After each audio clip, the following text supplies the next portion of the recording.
Kids ignored my warnings and learned a very expensive lesson. As a kid, my family was too poor to ever decorate on Halloween, so when I finally got my own place, I decided to heal my inner child and go all out for Halloween. I'm talking custom-built animatronics, fog machines, the whole 9 yards. I spent months building props in my garage. I was excited just imagining the looks on kids' faces when they saw it all. But just when I started setting things up, strange things started happening. I'd come out in the morning and find my extension cords unplugged or some of my smaller decorations moved around. I thought maybe it was the wind or an animal. A really smart animal. But then I checked my security camera and there they were. 4 teenagers messing with stuff on my lawn and laughing about it. One of the kids, Jeremy, lived just 3 houses down. I went over there and asked him to kindly stop, but he just looked at me like I was talking gibberish. "Broski, it's just decorations. Can you chill?" His friends chuckled behind him. "Those decorations cost almost $1,000 and 5 months of hard work." He snorted and slammed the door shut on my face. That should have been my first warning about what kind of kid I was dealing with. Instead of unplugging things, they started actually stealing things from my lawn. Small stuff at first, like plastic pumpkins and fake tombstones. I replaced them and added more cameras with signs that read, "Smile for the camera," thinking it would scare them away. It didn't. They waved at the cameras, making faces while they messed with my stuff, tangling up all my light strands, breaking delicate props that I actually couldn't replace. I tried confronting them again, reminding them that the electrical setup was dangerous. But Jeremy just laughed in my face. "What are you gonna do, old man? Call the cops over Halloween decorations? Nobody's scared of the cops anymore. They're canceled." "Well, maybe I'll just tell your parents," I threatened. That was a mistake. They started damaging my actual house instead of just the decorations, spray painting over my cameras and windows, jamming the lock in my front door with chewing gum. They even ripped off one of the legs of my $300 animatronic spider. That's when I realized these kids weren't going to stop. I went through all my security footage, documented every single incident with timestamps. I had their faces clear as day, their voices. I talked to other neighbors to see if they maybe saw anything, only to realize that they were also getting terrorized by Jeremy's group years before I moved in, stealing packages, destroying mailboxes, even throwing toilet paper all over their houses. I printed everything out and sent a certified letter to Jeremy's parents with all the evidence. I included photos of the damage and estimated I was looking at over $1,800 in destroyed property. His parents walked over with the letter and handed it back. "You need to relax. They're just kids, little boys. You should know how they are," they told me. Yeah, sure, I knew how teenage boys are because I was one just a couple of years back. But I wasn't a straight-up menace to society, you know? But I figured if the parents weren't listening, all I could do was make sure the rest of the decorations wouldn't get damaged. I installed new cameras with night vision and motion sensors, but this time I hid them really well. I put up new warning signs. "Danger, high-voltage electrical. Do not touch." And I decided that if they came back one more time and damaged anything else, I'd finally call the police and press charges no matter what. Halloween week came and I had my display at full scale, ready for all the trick-or-treaters. But the night before Halloween, Jeremy and his crew showed up. Not surprising. They hopped my fence, walked past all the warning signs I'd posted, and headed straight for my biggest piece, a 12-foot Reaper I'd spent all summer building. Jeremy climbed up on it while his friends filmed on their phones, trying to ride it like it was a mechanical bull before breaking off the arms. But just as he did, the entire structure ripped over, making Jeremy fall hard onto my decorative fence spikes, which were plastic but still definitely hurt. I actually heard the scream from inside my house and woke up. His friends panicked seeing the lights in my room come on and tried yanking him up. One of them accidentally grabbed onto one of the electrical wiring and got shocked, falling onto their backs. The 2 that weren't injured had to drag them away, leaving behind my broken animatronic, a destroyed section of fence, and Jeremy's phone as evidence. I woke up, saw the damage, reviewed the footage, and called the police. But that was actually the worst thing that could have happened to me, because even though Jeremy had to empty his savings to pay for the damages, he was now out for blood, and this time, it didn't stop with vandalism. I never imagined how far he'd go. The next morning, I pulled out my phone and started taking photos of every single piece of broken decoration, every scratch on my fence, every footprint in the dirt around the Reaper. My hands were still shaking from everything that happened just hours before. The police had taken statements from me and collected Jeremy's phone as evidence, but I knew this was just getting started. I couldn't stop thinking about what the officer said when he was leaving. He mentioned something about how kids like Jeremy don't usually stop after getting caught once, especially when they feel like they got embarrassed. The phrase "out for blood" kept running through my head while I measured the damaged sections and wrote down timestamps from my security footage. I sent everything to my email so I'd have backup copies in case something happened to my computer. 2 days passed without any contact, then my phone rang with an unknown number. It was Detective Hayes, the guy assigned to my case. He wanted to schedule a follow-up interview to go over some additional details and collect more documentation. I felt relieved hearing that there was an actual process happening, like the system was taking this seriously. But then Hayes mentioned that Jeremy's parents had already hired a lawyer, which meant everything would be going through official channels now. That made me worried because I knew lawyers meant delays and complications, and probably a lot more time before anything got resolved. Hayes told me to keep documenting everything and to call him directly if anything else happened. The following week, I got a call from the police department saying Jeremy was required to pay for the damaged animatronic and fence as part of the initial resolution. The amount came to about $800, which Hayes said was probably everything Jeremy had saved up from birthdays and odd jobs. The money didn't come directly from Jeremy, though. His parents brought over a check one afternoon, and Franklin Mahoney stood on my doorstep with this look on his face like he wanted to punch through my door. He didn't say anything, just handed me the check and walked away before I could even thank him. That look told me everything I needed to know. This wasn't over. Paying that money had just made things worse between us. For the next week, everything seemed quiet on the surface. No more vandalism, no more kids jumping my fence at night. But I started noticing Jeremy whenever he walked past my house. He didn't do anything, didn't yell or throw things or even make gestures. He just slowed down and stared at my house for a few seconds before moving on. Somehow that felt way more threatening than all the actual vandalism. It was like he was studying my property, planning something. I started keeping my curtains closed during the day because I couldn't stand the feeling of being watched. My house started feeling like a cave, dark and closed off from the neighborhood. On day 8 after the incident, I was scrolling through social media when I saw a video that made my stomach turn. Someone had posted clips from my security footage, but they were edited to make it look completely different. The videos were cut to show Jeremy climbing on the Reaper and falling, but all the warning signs I posted were edited out. The caption said things like, "Local psycho sets traps for kids," and "Man deliberately creates dangerous Halloween display." The comments were full of local teenagers calling me crazy and saying I wanted to hurt kids on purpose. Some of them were talking about how I should be arrested for setting up booby traps. I took screenshots of everything and sent them to Detective Hayes, but the damage was already done. The videos had hundreds of shares. My insurance company sent someone out to assess all the damage later that week. The adjuster was professional and took a bunch of photos, but then she explained something that made me want to scream. My policy would only cover about 60% of the losses because most of the custom-built items weren't specifically scheduled on my policy. She said I should have gotten them appraised and added to my coverage separately. My deductible was $1,000, which meant even with the $800 from Jeremy, I was still out significant money. All those months of work in my garage, all those custom pieces I built by hand and insurance, was only going to cover a fraction of it. Detective Hayes called me again a few days later with some actually good news. Other neighbors had been coming forward with complaints about Jeremy and his friends going back almost 2 years. Carol, from 2 houses down, shared footage of them stealing packages from her porch last Christmas. Another family had video of the group throwing eggs at their house and breaking their mailbox. Hayes said this pattern of behavior would strengthen my case a lot because it showed Jeremy wasn't just some kid who made one mistake. This was ongoing criminal behavior affecting multiple families. I met with Detective Hayes at the station to talk about filing for a no-contact order against Jeremy. The paperwork required me to document every single incident in detail, which I could do thanks to all my security footage, but the process felt overwhelming. I had to write out dates and times and descriptions of what happened and how it made me feel. Hayes kept assuring me that building a proper paper trail now would matter if things got worse. He said judges take these situations more seriously when there's clear documentation showing escalation. I filled out everything as carefully as I could and submitted the request. Franklin and Reese Clements showed up at my door unannounced on a Saturday morning. I opened the door thinking it might be a delivery, but instead it was Jeremy's parents standing there looking angry. Franklin started going off about how I was trying to criminalize their son over teenage mistakes. Reese jumped in saying I was ruining Jeremy's future over some Halloween decorations that could be replaced. They kept talking about how boys will be boys and how I was being vindictive by involving the police. I kept my anger in check somehow and told them they needed to contact me only through Detective Hayes from now on. Then I closed the door while they were still talking. I could hear them arguing on my porch for another minute before they finally left. 2 nights later, I woke up to this loud hissing sound coming from outside. It took me a second to figure out what it was. Then I realized it was air escaping from something. I ran to my window and saw 2 figures in hoodies running down the street. I checked my security camera and saw them crouched by my car, then running off when they finished whatever they were doing. I went outside and found 2 of my tires completely slashed, flat against the pavement. The camera had caught the figures, but their faces weren't visible under the hoodies. I knew it was Jeremy's group, but without clear identification, it was just more documentation for the growing file Detective Hayes was building. The tow truck didn't arrive until almost 9 in the morning, which meant I had to call work and explain why I'd be late. The driver took one look at the slashed tires and shook his head, saying he'd seen this kind of thing before in neighborhoods with problem kids. He loaded my car onto the flatbed and drove me to the nearest repair shop, where the manager told me I'd need 2 new tires at about $200 each after labor. I sat in their waiting room for 3 hours watching daytime television while they finished the work, my phone buzzing with missed messages from the office.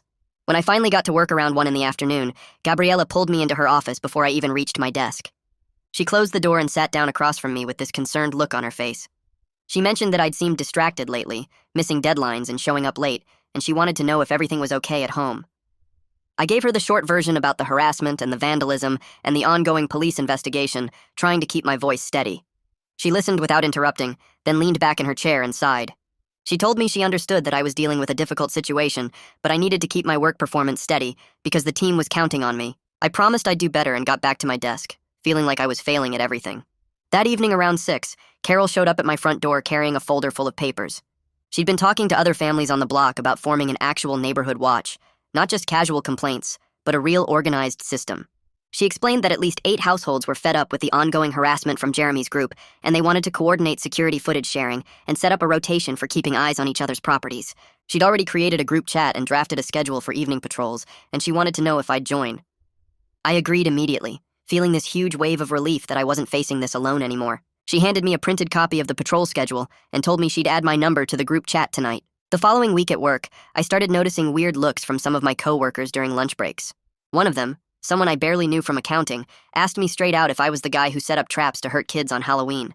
I felt my face get hot and asked where she'd heard that. She said her sister went to the same gym as Jeremy's parents, and apparently they'd been telling everyone who'd listen that I deliberately created dangerous conditions to injure children who were just playing around. The story had spread to the local coffee shop too, and now people in the neighborhood were talking about me like I was some kind of monster. I tried explaining what actually happened, how the kids were ignored multiple warning signs and broke into my property to vandalize my stuff, but I could see the doubt in her eyes. By the end of the week, I felt my reputation crumbling faster than I could repair it, and there was nothing I could do to stop the rumors. Late one night around 2 in the morning, my phone buzzed with a motion sensor alert from the garage. I grabbed my phone and pulled up the security feed, watching 2 dark figures trying to pry open the garage door with what looked like a crowbar. I called 911 immediately and kept watching the screen, my heart pounding so hard I could hear it in my ears. The figures must have heard something because they suddenly ran off toward the street just as I saw police lights approaching in the distance. 2 officers arrived within 5 minutes and walked around my property with flashlights, finding fresh pry marks on the garage door frame and scratches in the paint. They took photos and filled out another incident report, adding it to the growing file that Detective Hayes was building. One of the officers told me to consider upgrading my locks and maybe installing motion-activated lights around the perimeter. I thanked them and went back inside, but I couldn't sleep for the rest of the night. The next day, I made a decision that felt like admitting defeat. I rented a storage unit across town and spent the entire afternoon loading up my most valuable remaining props and animatronics.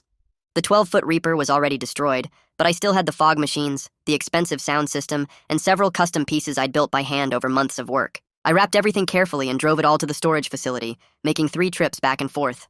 When I was done, my garage looked empty and sad, nothing like the creative workshop it had been just weeks ago. I stood there staring at the bare walls and concrete floor, feeling like Jeremy had won. A few days later, Detective Hayes stopped by in the late afternoon. He'd been canvassing the neighborhood and collecting statements from multiple households, and he wanted to update me on what he'd found. At least 6 families had documented incidents involving Jeremy and his friends over the past 2 years, creating a clear pattern that the juvenile system couldn't ignore anymore. One neighbor had video of them throwing rocks at cars, another had footage of them stealing mail, and Carol had that clip of them taking packages from her porch last Christmas. Hayes said this pattern would strengthen my case significantly because it showed Jeremy wasn't just some kid who made one mistake. This was ongoing criminal behavior affecting the whole block. I felt validated hearing this, but I was also angry that it had taken so long for anyone to take real action. Halloween arrived exactly 1 year after I'd started planning my original display. This time, I only put up basic decorations, nothing expensive or elaborate, just some plastic pumpkins and a few strings of orange lights. I sat on my porch with a bowl of candy, watching kids in costumes walk up and down the street with their parents.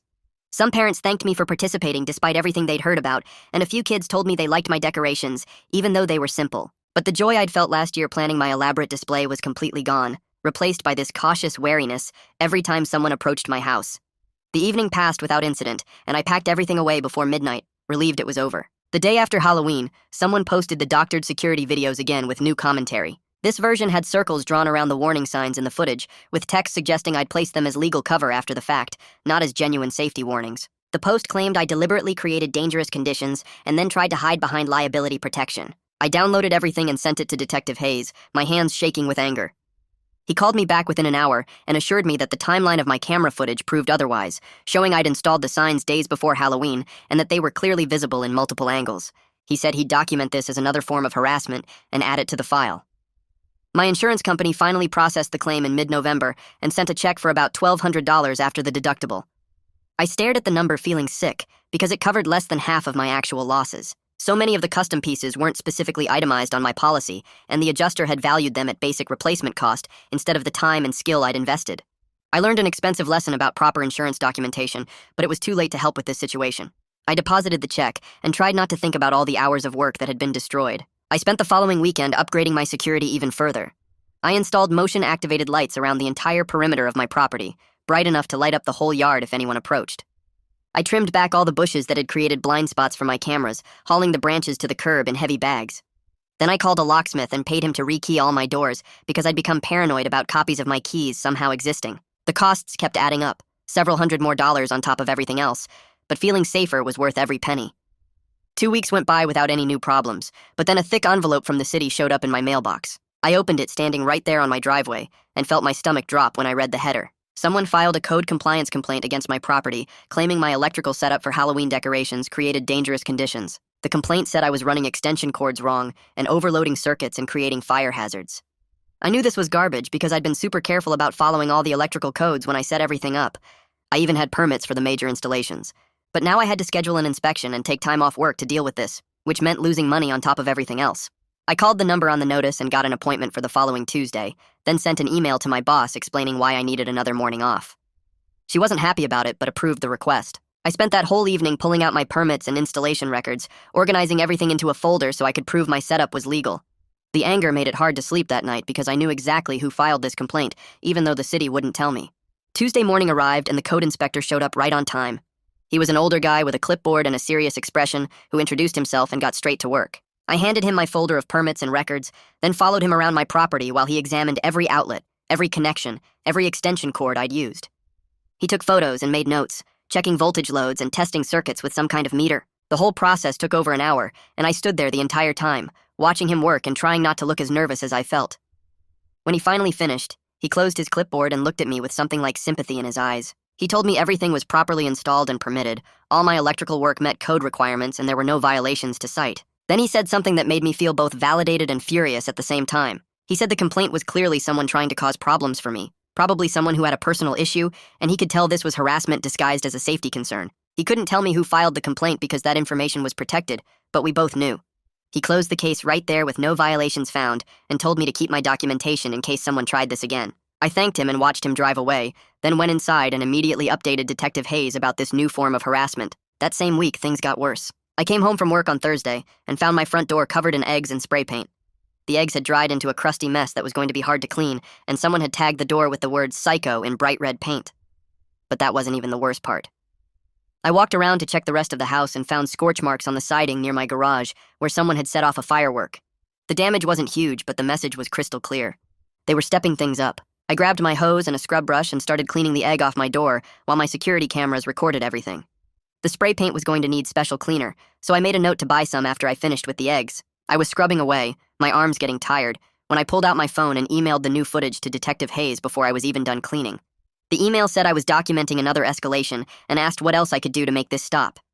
He called me back within an hour and told me to save my receipts for the cleaning supplies and the paint I'd need to fix the door. He said every incident was building the case even though it felt painfully slow. The constant problems were destroying my ability to sleep. I'd lie in bed listening to every sound outside, jumping at car doors and wind and anything that might be someone messing with my property. I was exhausted all the time, dragging through my workdays and drinking way too much coffee just to stay functional. My friend Reed Durham noticed how wrecked I looked when we met up for lunch one day and offered to let me crash at his apartment across town for a night. He said I needed to get away from my house and actually rest somewhere I felt safe. I took him up on it that weekend, packing an overnight bag and driving to his place feeling guilty the whole way. His apartment was small but clean and quiet, and most importantly, it was far enough away that I couldn't obsess about my house. We ordered pizza and watched movies until late, and for the first time in weeks, I actually fell asleep without waking up every hour. I slept through the entire night, something that felt almost impossible at this point. But even while I was getting that rest, part of me worried about what might be happening to my house while I wasn't there to watch it. I drove home the next morning feeling more rested than I had in forever, but that feeling disappeared fast. As soon as I pulled into my driveway, I smelled something wrong. It was a faint smoke smell, not fresh but definitely recent, coming from somewhere near my garage. I walked around the side of the house and found a pile of leaves stacked against the garage door with scorch marks running through them. Someone had tried to start a fire. The leaves were burned in places, but the fire hadn't caught properly, probably because the leaves were still a bit damp from recent rain. My hands started shaking as I stared at the evidence. If those leaves had been drier, if the fire had caught and spread to the wooden garage door, my whole garage could have burned down with all my tools and storage inside. Maybe even the house. I pulled out my phone and called Detective Hayes immediately, my voice coming out higher than normal as I explained what I'd found. He told me not to touch anything and said he was sending someone right away. Detective Hayes showed up with a fire department inspector about an hour later. The inspector was a woman with short gray hair who took her job very seriously. She examined the scorch marks in the leaves, took photos from multiple angles, and used some kind of tool to collect samples of the burned material. She asked me questions about when I'd left and when I got back, writing down all the timing information. After she finished documenting everything, she confirmed that the burn pattern matched what you'd see from a firework or similar ignition source. She said someone definitely tried to start a fire here, and it was only luck that it didn't catch. Then she told Detective Hayes that this needed to be classified as attempted arson, which was way more serious than vandalism or property damage. She filled out an official report right there, and Detective Hayes made copies of everything for his case file. I stood there watching them work and feeling sick, thinking about how close I'd come to losing everything. The fire inspector told me to install a fire extinguisher near my garage and to keep the area clear of anything flammable, which I agreed to do immediately. That evening, my phone rang, and it was Carol. She sounded excited in a weird way, like she had important news. She told me to check my email because she was sending me something from her Ring camera. I opened my laptop and found the video file she'd sent. The footage showed Jeremy walking past my house on the morning when the fire attempt happened. He was carrying something in his hand that looked exactly like a Roman candle firework. Carol had circled the timestamp on the video, and it matched perfectly with the window when the leaves must have been burned based on what I'd told the fire inspector. This was it. Finally, we had clear footage of Jeremy specifically doing something that couldn't be explained away or dismissed. I watched the video 3 more times to make sure I was seeing it right, then forwarded it immediately to Detective Hayes with a message saying this was proof Jeremy was the one who tried to burn down my garage. He responded within minutes saying this was exactly what they needed, and he'd be moving forward with formal questioning. Detective Hayes brought Jeremy in for an interview a few days later. I wasn't there, but Hayes called me afterward to fill me in on what happened. Jeremy showed up with both his parents, Franklin and Reese, and they had their lawyer with them. The lawyer did most of the talking while Jeremy sat there looking bored. Hayes showed them Carol's video footage with the timestamp and the clear image of Jeremy holding the firework. He asked Jeremy to explain what he was doing walking past my house at that specific time, carrying that specific item. Jeremy denied everything. He said the video didn't prove anything and that lots of people have fireworks and walk around the neighborhood. His lawyer backed him up, arguing that carrying a firework isn't proof that someone used it to commit arson. They stonewalled every question, refusing to admit anything or explain the suspicious timing. The whole interview ended with nothing accomplished except more documentation. I felt so frustrated when Hayes told me this. We had clear video evidence, and it still wasn't enough to get Jeremy to admit what he'd done. The system moved so slowly, grinding through procedures and paperwork while I was stuck dealing with the consequences. But then something changed. A few days after that failed interview, Detective Hayes got a call from Lucas Britt's mother. Lucas was one of the kids who'd been part of Jeremy's group from the beginning. His mom said Lucas wanted to talk, and that she was horrified by what she'd been hearing. Hayes went to their house, and Lucas admitted everything off the record. He said Jeremy had been planning revenge ever since he had to pay for the Halloween damages. The fire attempt was deliberate, not an accident. Jeremy had been talking about burning down my garage to teach me a lesson for calling the cops. Lucas's mother sat there during the whole conversation looking shocked and angry. She told Hayes that Lucas would cooperate fully with whatever the investigation needed. This was the first real crack in the group's solidarity. One of them finally broke and told the truth because his parents stepped in and made him do the right thing. Hayes documented everything Lucas said and added it to the growing file of evidence against Jeremy. Based on Lucas's statement and Carol's video footage, Detective Hayes filed paperwork for a temporary no-contact order. He explained that with both the video evidence and a witness statement confirming Jeremy's intent, a judge would likely grant the order. The paperwork went through faster than I expected. Within 48 hours, I got a call from Hayes saying the judge had approved it. Jeremy was now legally prohibited from coming within 100 feet of my property or contacting me in any way. If he violated the order, he'd face immediate arrest and additional charges. I felt actual relief for the first time in months. There were finally real consequences happening. The system was slow and frustrating, but it was working. Jeremy couldn't just walk past my house anymore or mess with my property without facing serious legal problems. I thanked Hayes and hung up, then sat down on my couch and just breathed for a minute. It wasn't over. I knew that. But at least now there was something official protecting me instead of just cameras and documentation. The no-contact order didn't stop Jeremy. It just made him smarter about how he came after me. 2 days later, I opened my front door to find 6 pizzas I never ordered sitting on my porch, all paid for with cash on delivery, according to the receipts stapled to the boxes. The next morning, 3 Chinese food orders showed up at 7 a.m. I called each restaurant to explain I wasn't placing these orders, but they told me someone was using different phones and paying cash in advance, making it impossible to trace. Within a week, I had food deliveries showing up at all hours, packages of random junk sent to my address, and even a tow truck that arrived claiming I'd called for my car to be towed. I documented every single incident with photos and timestamps, creating a spreadsheet that tracked each harassment attempt. Then the social media messages started appearing from accounts with no profile pictures and random letter usernames. The messages never said anything directly threatening, just things like, enjoying your quiet neighborhood, and karma works in mysterious ways and watch your back. I forwarded everything to Detective Hayes with detailed notes about when each message arrived and what platform it came from. He told me to keep documenting, but admitted that proving Jeremy was behind anonymous accounts would be difficult without subpoenaing phone records, which took time and judicial approval. 3 weeks after the no-contact order went into effect, I was home alone on a Thursday evening making dinner when I heard someone rattling the handle on my back door. My whole body went cold and I froze for a second, listening to the sound of someone trying to force the lock. I grabbed my phone and dialed 911 while moving quietly toward the front hallway where I kept a baseball bat. The operator answered, and I whispered that someone was trying to break into my house through the back door, giving her my address. She told me officers were on the way and to stay on the line, but then I heard the rattling stop and footsteps running across my back deck. I moved to the window and saw two figures in dark hoodies jumping my back fence and disappearing into the alley. My hands were shaking so bad I could barely hold the phone, and I stayed in the hallway with the bat until I saw police lights pull up outside. When the officers arrived, they searched my backyard with flashlights and found a black backpack lying on the ground near my fence, apparently dropped when the intruders heard me shouting that police were coming. They secured the backpack without opening it and called Detective Hayes, who arrived about 20 minutes later to take over the scene. Hayes put on gloves and opened the backpack right there in my kitchen while I watched. Inside, he found a pair of black gloves, a cheap lighter, several receipts from a hardware store dated from the past week, and a phone with a cracked screen. He powered on the phone and I saw his expression change as he scrolled through the screen. He turned it toward me and showed screenshots of a group chat with 4 participants discussing my house, my work schedule, and specific plans about finishing what we started. The messages referenced the fire attempt from before and talked about waiting until I was gone to avoid getting caught this time. One message specifically said they should check my garbage on trash day to learn my routine. Hayes bagged everything as evidence and told me this was exactly what he needed to file serious charges that would stick. He explained that the phone and the group chat screenshots gave them proof of conspiracy and planning, not just random harassment. He also said the receipts from the hardware store matched items typically used for arson, which strengthened the attempted arson charge they'd been building. I felt sick reading those messages, realizing how close I'd come to losing everything if they'd succeeded. Detective Hayes moved fast with the new evidence. Within 2 days, he had a search warrant for Jeremy's bedroom based on the backpack contents and the group chat screenshots. I wasn't there when they executed the warrant, but Hayes called me afterward to describe what they found. Jeremy had materials in his closet that matched the hardware store receipts from the backpack, including containers that could be used to transport accelerants. More damning was a spiral notebook tucked under his mattress with pages of notes about my daily routine, what time I left for work, what time I usually got home, and which nights my house appeared empty. There were even sketches of my property layout showing where the cameras were positioned and which areas had blind spots. Hayes said reading that notebook made him realize how obsessed Jeremy had become with planning another attempt. The level of detail showed this wasn't just teenage anger anymore, it was something darker and more calculated.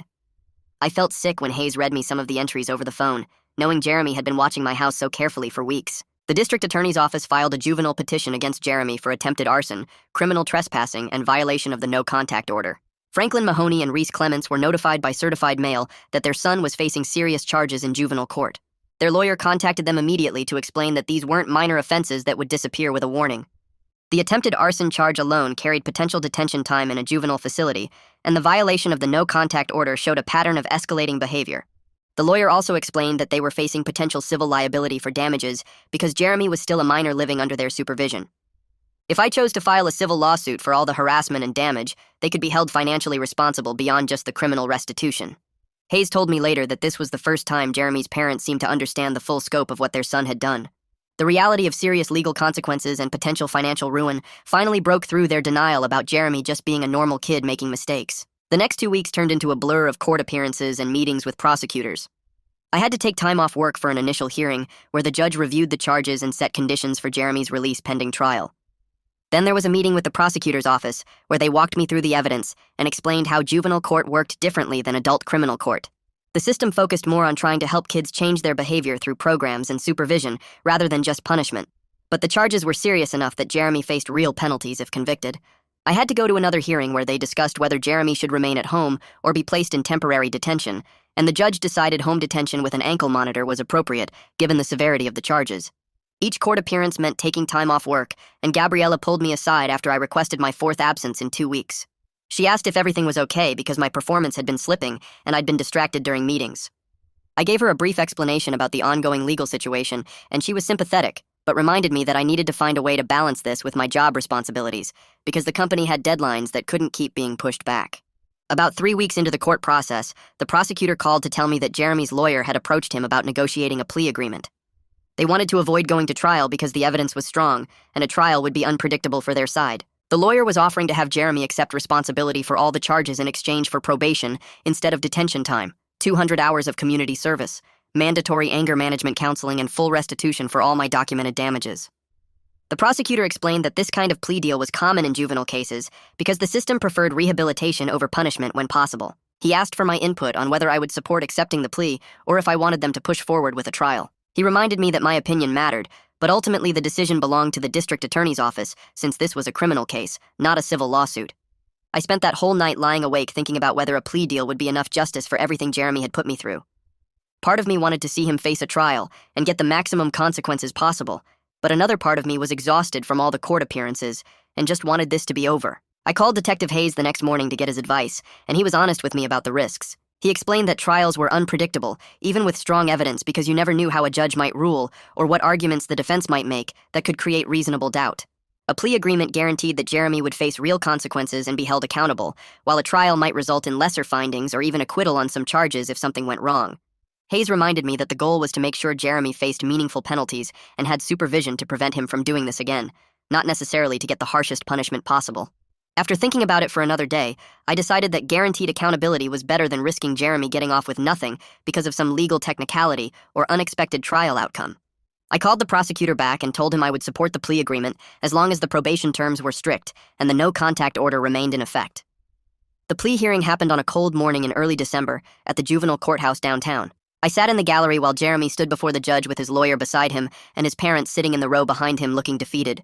The judge asked Jeremy directly if he understood the charges and if he was pleading guilty of his own free will, and Jeremy had to answer yes to each question. Then the judge went through each charge one by one, asking Jeremy to admit what he had done. Jeremy had to say out loud that he violated the no-contact order, that he attempted to start a fire at my property, and that he trespassed on my property with intent to cause damage. His voice was quiet, and he kept his eyes down the whole time, but he admitted to everything. The judge accepted the plea and then announced the sentence terms. Jeremy would serve 18 months of probation with regular check-ins with a probation officer, complete 200 hours of community service at locations approved by the court, attend mandatory anger management counseling once a week for 6 months, and comply with a formalized no-contact order that would remain in effect through his entire probation period. The judge made it clear that any violation of these terms would result in immediate detention and additional charges. The judge also addressed the restitution portion of the sentence. Based on all my documented damages, including the destroyed Halloween decorations, the fire damage to my garage siding, the slashed tires, the cost of additional security equipment, and the food delivery harassment, the total came to $3,200. The judge ordered Jeremy to pay this amount in full through a payment schedule managed by the court. Jeremy would pay what he could from any money he earned, and his parents would be responsible for covering the rest since he was still a minor. The payment schedule was set up with monthly installments over the next 18 months, with the full amount due before his probation ended. It wasn't everything I'd lost when you factored in all the time off work, the emotional stress, and the items that couldn't be replaced, but it was more than I'd expected to actually recover through the court system. The judge made Franklin and Reese sign paperwork, acknowledging their responsibility for the payments, and I watched them both look older and more tired than they had at the beginning of this whole situation. After the hearing, I spent that weekend going through my garage and photographing everything I had left. I posted the animatronics and props on 3 different Halloween enthusiast forums and Facebook Marketplace, pricing them fairly but firm enough to actually recoup some money. The 12-foot Reaper was destroyed, but I still had a functioning fog machine, 2 smaller animatronics that hadn't been damaged, and about 15 handmade tombstones. Within a week, I sold the fog machine to a guy 2 towns over for $200, and a Halloween store owner bought both animatronics for $500 combined. Letting them go hurt more than I expected because I'd spent hours in my garage building each piece by hand, but I needed to be practical about finances. The tombstones went in smaller batches over the next few weeks, bringing in another $300 total. It wasn't enough to cover everything I'd lost, but combined with the insurance payout and the court-ordered restitution, I could at least stop bleeding money. Carol called me the Tuesday after the hearing to say she'd gotten commitments from 7 other families to join the neighborhood watch. We met at her house that weekend to set everything up, sitting around her kitchen table with coffee while we hammered out the details. We created a shared group chat and divided the evening hours into shifts, so someone was always keeping an eye on the street between 6 and midnight. 8 families total meant we each only had to patrol 1 evening per week, which felt manageable. Carol printed out a schedule and laminated copies for everyone. The first night we started the rotation, I saw at least 3 neighbors out walking their dogs or checking their mailboxes during my shift, and it made the whole street feel different. It wasn't the quiet neighborhood I'd hoped to live in when I moved here, but at least we were looking out for each other now. The first week after we started the watch, I slept through the entire night for the first time in months. I still woke up twice to check my phone and pull up the security camera feeds, but I fell back asleep both times instead of lying there with my heart pounding until dawn. As more weeks passed without any new incidents, my body started to relax in ways I didn't even realize had been tense. My shoulders didn't ache constantly anymore. I stopped jumping at every car door slamming outside. I still checked the cameras obsessively, probably 10 times a day, but the panic that used to come with it faded into just a habit. One morning I woke up and realized I'd been living in crisis mode for months, and my body was completely exhausted from it. Work got better too, as I could finally focus without constantly checking my phone for security alerts or dealing with emergencies. I stopped showing up late because of vandalism cleanup or court appearances. I met my project deadlines without extensions for the first time since Halloween. Gabriella pulled me aside in January after a team meeting and told me she was glad to see me getting back to normal, that she'd been worried about me for a while. During my annual review in late January, she mentioned my recent improved performance and gave me a small raise, 3%, which wasn't huge, but helped offset some of the financial damage from everything that happened. I thanked her and didn't mention that normal still felt pretty far away, but at least I was functional again. The letter from the juvenile probation office arrived on a Thursday in late January. I saw the official return address and knew what it was before I even opened it. Inside was a single page with Jeremy's name at the top and a court-ordered apology that was clearly written by his lawyer. The language was completely generic, talking about poor choices and learning from mistakes and accepting responsibility for actions. There was nothing in it that acknowledged the actual fear and violation he'd caused, nothing that felt like it came from him personally. It was just legal boilerplate designed to check a box on his probation requirements. I read it twice, looking for anything genuine, then filed it away in the folder with all the police reports and court documents. It didn't give me any satisfaction, but I hadn't really expected it to. I started planning next Halloween in early February, sketching ideas in a notebook during my lunch breaks. This time, I kept everything realistic and focused on safety. I'd keep all the decorations closer to the house where I could see them from my windows. I'd only use weather-resistant pieces that could be easily secured or brought inside each night. I'd install even better lighting around the perimeter so nothing was hidden in shadows. The joy of decorating wasn't completely dead inside me, but it was definitely tempered by hard lessons about security and realistic expectations. I wasn't going to recreate my original vision of an elaborate Halloween wonderland, but I could do something smaller and safer that wouldn't make me a target. One afternoon in February, I was driving home from the grocery store when I saw Jeremy picking up trash along the main road. He was wearing a bright orange safety vest and using one of those grabber tools to collect litter into a black garbage bag. A man in a county vehicle was parked about 50 feet away, watching him, and I recognized the supervisor as Albert Gomez from the probation paperwork. Jeremy looked up as I drove past, and our eyes met for just a second before I looked back at the road. Neither of us waved or nodded or acknowledged the other in any way. I felt this strange mix of vindication and emptiness, watching him do court-ordered labor in an orange vest, like I'd won something but it didn't feel as good as I thought it would. Albert Gomez called me a week later as part of his regular check-ins. He confirmed that Jeremy hadn't violated the no-contact order and asked if I'd noticed any suspicious activity around my property. I told him everything had been quiet since the plea hearing. He encouraged me to keep documenting anything that seemed off and reminded me that Jeremy's probation terms included regular searches of his room and strict curfews, so he was being actively monitored. Knowing that someone official was keeping tabs on the situation helped me feel less vulnerable, like I wasn't just relying on my cameras and the neighborhood watch to catch problems. By March, Albert called again to update me that Jeremy had completed about 50 hours of his community service, which was a quarter of the total requirement.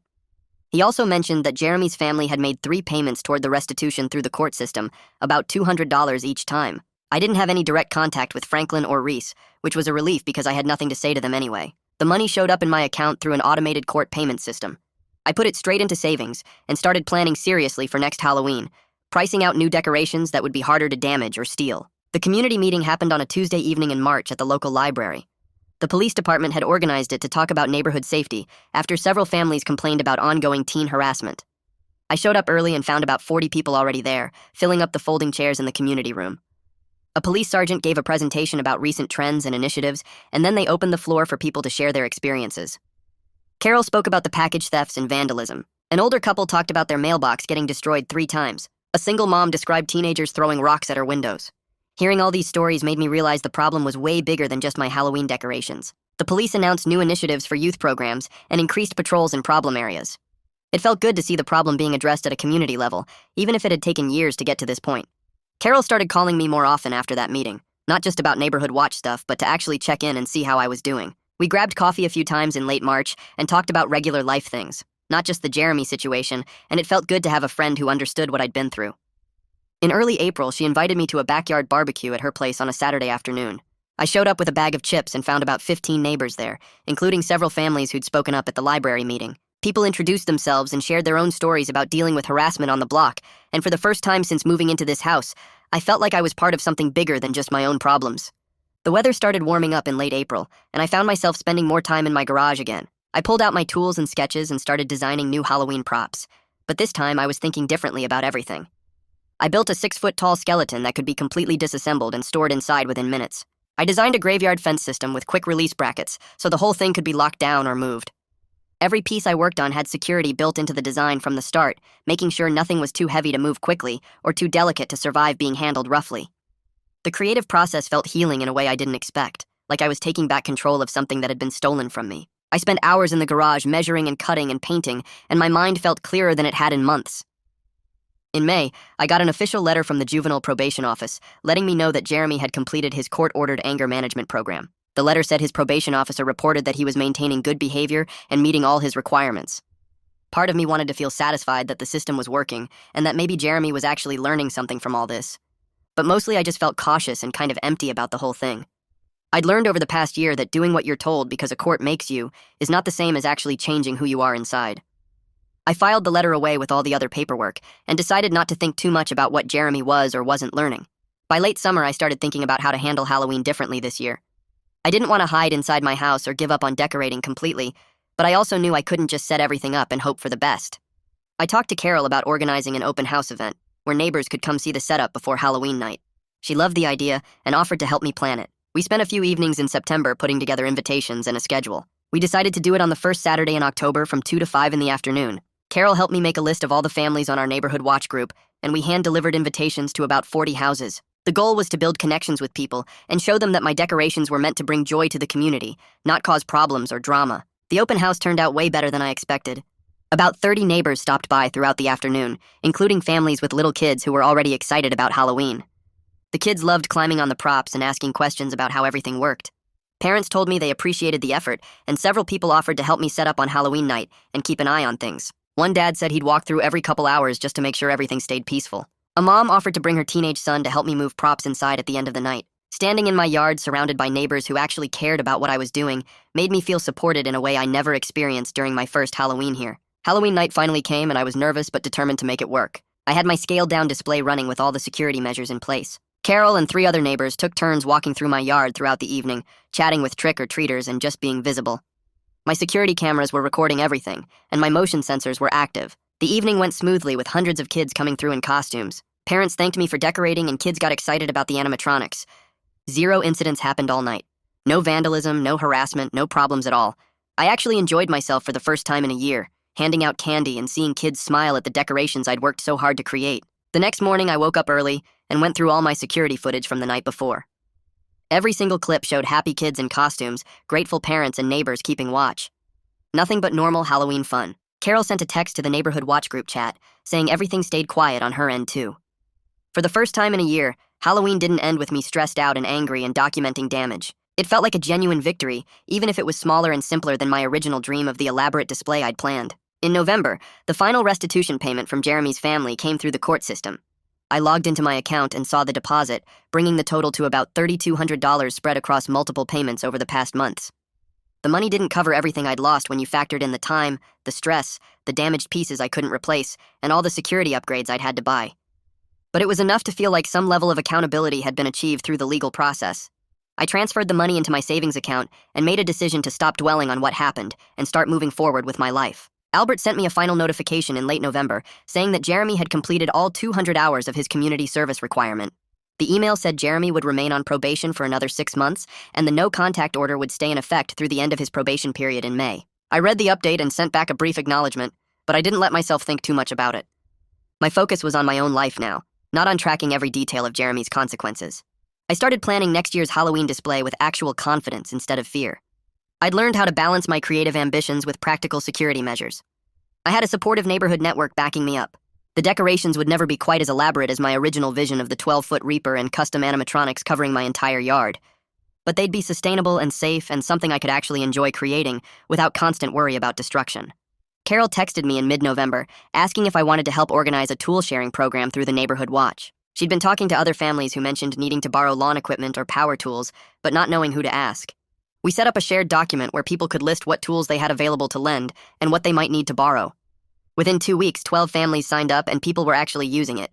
Someone borrowed my leaf blower. I borrowed a pressure washer from 3 houses down, and it felt good to have a reason to interact with neighbors beyond just security concerns. Carol also started planning monthly social events, just casual stuff like weekend cookouts or holiday potlucks where families could get to know each other better. The first one happened in early December, and about 20 people showed up. Kids played in someone's backyard while adults talked and shared food. Multiple neighbors mentioned that they'd noticed way less trouble with teenagers lately, not just from Jeremy's group, but from other kids who used to cause problems too. Our cameras and regular evening walks seemed to be working as a real deterrent. I sat down one weekend and wrote out clear rules for myself about future Halloween displays. Everything had to be either secured with locks and cables or light enough to bring inside quickly each night. I'd communicate my plans with neighbors at least 2 weeks in advance so everyone knew what to expect and could offer input or concerns. I'd check in with the neighborhood watch group regularly during October to make sure everyone felt comfortable and safe.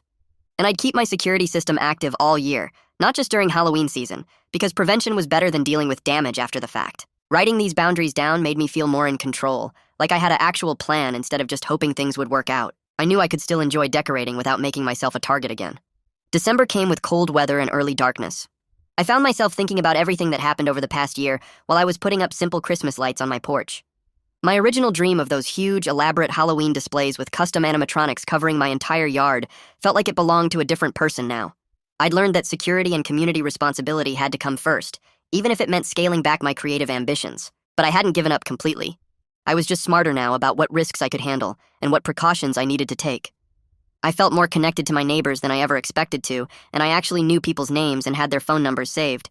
I could handle problems better because I wasn't trying to deal with everything alone anymore. Jeremy's consequences still felt incomplete to me. Probation and community service didn't erase what he put me through or fully pay back what I lost, but I'd built something more sustainable than what I started with. Next Halloween would be better because I was prepared, I had support, and I understood the reality of living in this neighborhood. And that's the full rundown. I try to keep things short but meaningful, so hopefully this gave you a useful takeaway. Even one small shift in perspective can matter. Subscribe so you'll catch the next one.